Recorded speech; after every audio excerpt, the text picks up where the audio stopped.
Hello po sa inyong lahat mga ka-crypto. Ako po si Pinoy Crypto Trader at sa video na ito ay pag-uusapan po natin kung bakit biglang tumaas ang presyo ni Bitcoin. Kaya ayan, pagkatapos po ng tinatawag na Black Monday kung saan ay bumagsak ng husto ang market ng stocks at pati na rin ang presyo ni Bitcoin, maraming investors ang kinabahan. Bumaba po si Bitcoin sa ilalim ng presyong $75,000. Pero ngayon, bigla po itong umakyat ng lagpas sa $80,000. Kaya ang tanong, ano ba ang nagtulak sa biglaang pagtaas ng presyo ni Bitcoin? At ano po ang dahilan? At anong posibleng mangyari sa susunod? Kaya ayan po ang siyang ating pag-uusapan sa video na ito.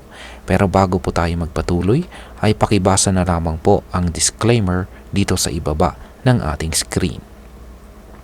At ayan, simulan po natin sa katanungan kung ano po ang nangyari nitong tinatawag na Black Monday. Ayan, unahin muna natin ang context kung saan ay noong tinatawag na Black Monday ay isa pong malaking pagbagsak ang nangyari sa global financial markets. Bumagsak po ang stock market ng sobra. Isa sa pinakamalala simula noong taong 2020. Siyempre, kasama po sa mga naapektuhan ay si Bitcoin. Bumaba po ito sa pinakamababang presyo nito sa loob ng 4 na buwan. At yan po ay sa ilalim ng presyong $75,000. Dahil dito, maraming investors ang nawalan ng kumpiyansa. Ang iba nagbenta agad para lang makaiwas sa mas malaking lugi. Pero ang hindi po nila alam, isang matinding pagbawi o recovery pala ang susunod. Ngayon ay ito po yung pinakamalaking tanong dito. Bakit biglang tumaas ang presyo ni Bitcoin? Ngayon, ito na ang tanong ng lahat na gustong malaman ng karamihan. Yan, ayon po sa mga eksperto ay meron pong ilang dahilan. Una ay may balita na posibleng ibaba ng US Federal Reserve ang interest rates sa mga susunod na buwan. Yan, bakit naman po napaka-importante nito?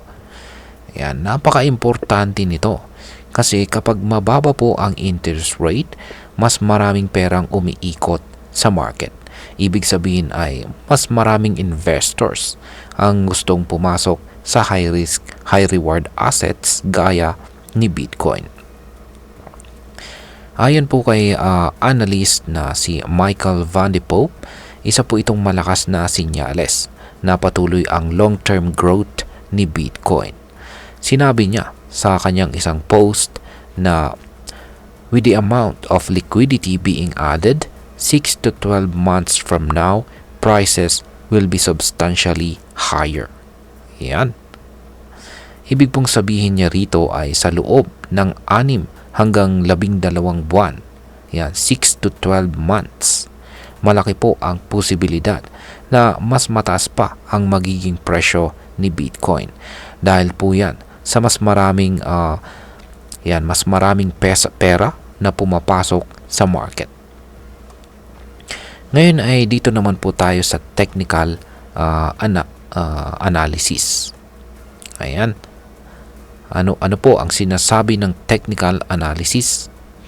Ayon po sa isang analyst dito na si Ginoong Gert Van Lagen, ayan, ay may isang pattern na tinatawag po na inverse head and shoulders na nabuo sa chart ni Bitcoin sa loob ng 4 na taon. Ayan po yung kanyang ibinahagi na chart dito. At yan, nakikita na rin po natin dito yung inverse head and shoulders pattern na kanyang tinutukoy dito. Ayan. Ang ibig sabihin po nito ay pwedeng umabot ang target price ni Bitcoin ng hanggang $300,000. Ayan. Oo po, tama ang narinig ninyo. $300,000 or $300,000. Pero syempre, may kondisyon po yan. Hindi dapat magsara ang weekly candlestick sa ilalim ng presyong $74,800. Kaya ayan po yung ating binabantayan dito. Kasi kung pag bumaba po sa presyong ito, maaring mawala ang bullish outlook na ito or ma-invalidate ang pattern na ito. Ngayon is paano po natin malalaman kung tuloy-tuloy ang pagtaas? Sa ngayon, kahit na may pagtaas na 5.3% ang presyo ni Bitcoin, tandaan po natin na bumaba pa rin ito ng 5.5% sa nakarang linggo at halos 8% sa nakaraang buwan. Pero sa kabila ng mga ito, tumataas po ang trading volume ni Bitcoin ng 12.57%. Umabot na po ito ng $71.21 billion sa loob lamang ng 24 oras.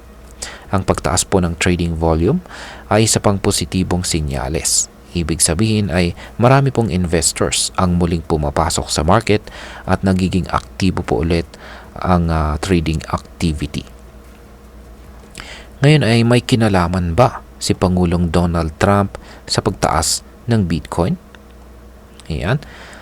Interestingly ay may mga analyst din na naniniwala na may indirect effect ang announcement ni Pangulong Donald Trump tungkol sa tariff. Ang mga ganitong klase ng balita ay nakakapagdulot po ng pangamba sa traditional financial markets. At kapag bumabagsak ang stock market, maraming investors ang lumilipat kay Bitcoin bilang alternative store of value. Sa madaling salita, kapag may kaguluhan sa traditional na market, si Bitcoin ang nagiging safe haven para sa maraming tao. At ngayon ay pag-usapan naman po natin ang maaaring maging epekto nito para sa atin bilang mga Pinoy crypto enthusiast. Ayan, unang-una ay kung nakabili ka po ng Bitcoin noong bumagsak ito sa ilalim ng $75,000 na presyo, ay congratulations po. Panalo ka ngayon sa short-term gains. Pangalawa, ito ay isang paalala sa ating lahat na ang crypto market ay napaka-volatile. Sa isang araw lang, pwedeng bumagsak at sumipa ang presyo. Kaya napakahalaga na may trading strategy po tayo sa pag-i-invest. Hindi lang dahil uso o dahil mataas ang hype. Dapat ay meron po talaga tayong tamang research, risk management at saka long-term perspective. Para po sa mga baguhan dito, magandang pagkakataon po ito para pag-aralan natin kung paano po gumagana ang market psychology at paano po naaapektuhan ang presyo ng balita, takot at saka optimism. At bilang panghuli ay ang masasabi ko naman po rito ay sa totoo lang, ang mabilis na pag-angat ni Bitcoin ay exciting. Pero hindi ito dapat gawing basihan para magpadalos-dalos. Oo, maganda na makita ang presyo ni Bitcoin na muling tumataas.